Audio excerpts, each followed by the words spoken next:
आसमान में बिजली का चमकना यूँ तो नेचुरल फेनोमेना है, लेकिन इसके कारण कई बार जान माल का भारी नुकसान देखने को मिलता है।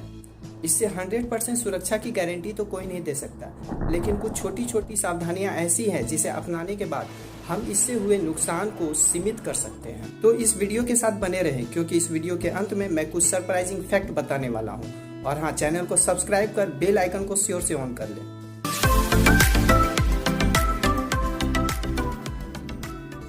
तो सबसे पहले हम ये जानते हैं कि आसमानी बिजली बनती कैसे है। गर्मी में पानी इवेपोरेट होकर ऊपर की ओर जाने लगता है और प्रत्येक 165 मीटर की ऊंचाई के बाद 1 डिग्री सेल्सियस टेम्परेचर में कमी आती है। इसी कमी के कारण ये बर्फ के छोटे छोटे टुकड़े में परिवर्तित हो जाती है। यही बर्फ आपस में टकराते हैं और फ्रिक्शन के कारण इन पे चार्ज डेवलप हो जाता है। इसमें डेवलप हुए पॉजिटिव चार्ज ऊपर की ओर चले जाते हैं और निगेटिव चार्ज नीचे की ओर आ जाते हैं।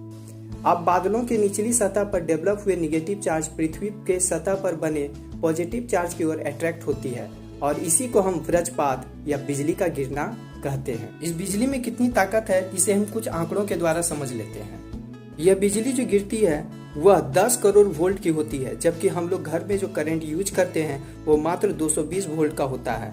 इसमें करंट 10,000 एम्पियर का होता है। आमतौर पर हमारे घर में यूज किए जाने वाले electrical appliance, fridge, washing machine, cooler वगैरह 5 एम्पियर पे ही चलते हैं। यह 30,000 डिग्री सेल्सियस तक का हीट जनरेट करती है, जबकि आपको यह जानकर आश्चर्य होगा कि सूर्य यानी सन की सरफेस का टेम्परेचर 6,000 डिग्री सेल्सियस ही होता है, जो इसके सामने कुछ भी नहीं। अमेजिंग है ना। इतना ज़्यादा टेम्परेचर होने के कारण ही यह नमी वाले अर्थ के एटमॉस्फेयर से टकराती है तो बहुत तेज आवाज़ सुनने को मिलती है। चूँकि लाइट का स्पीड साउंड के स्पीड से बहुत ज़्यादा होता है, इसलिए हमें चमक पहले दिखाई देती है और बाद में आवाज़ सुनाई देती है।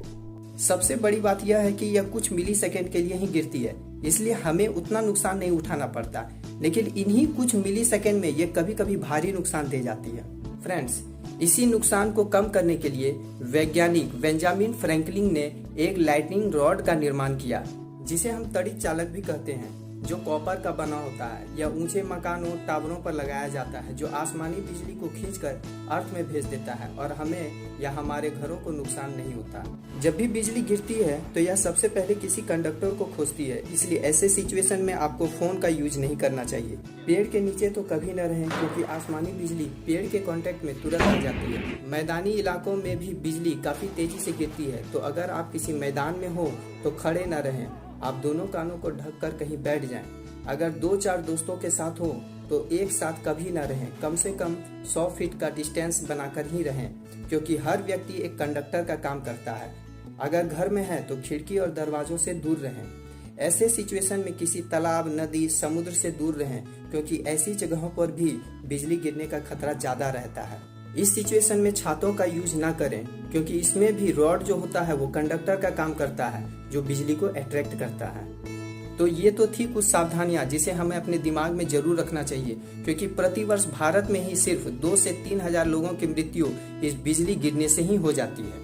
कुछ लोगों का ऐसा मानना है कि जहाँ पर एक बार बिजली गिर जाती है वहाँ दोबारा कभी नहीं गिरती। तो मैं बता दूं, ये बिल्कुल गलत है, क्योंकि अमेरिका के स्टैचू ऑफ लिबर्टी पर कई बार बिजली गिरते रहती है। राय सुलेमान नाम का एक व्यक्ति, जिस पर 7 बार बिजली गिरी है और वो अभी भी जिंदा है ना। Amazing fact.